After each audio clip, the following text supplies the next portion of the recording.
Alright, at welcome back to my YouTube channel again. This is Ralph731. Sa mga hindi pa po pala nakasubscribe, pakiclick naman po ang subscribe button at ang notification bell. At pakilike po aking page, ang RR731 Moto Online Shop at ang Ralph731. PM lang kayo sa page ko pag kailangan nyo lang kay Alex Parts. So, bigyan natin reaction video. Ang topic natin ngayon, eto. Ayan o. Shout out kay Sir Mike, ayan o. So ito problema niya sa new model na kay Helix, ayan. Nagkakaumido o white rust yan. So never namin na-experience yan sa mga unang gen ng kay Helix yan.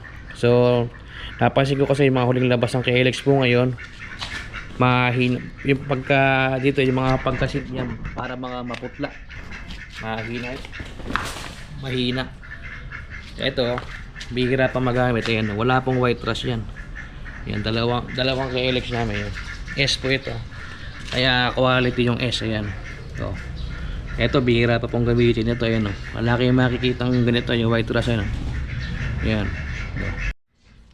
May isa ring possible cause na mangyari to, yung ganitong issue, kapag naiiam po ng aso, ayan, o kaya nakatira ka sa malapit ka sa mga dagat, ayan, pwede yan.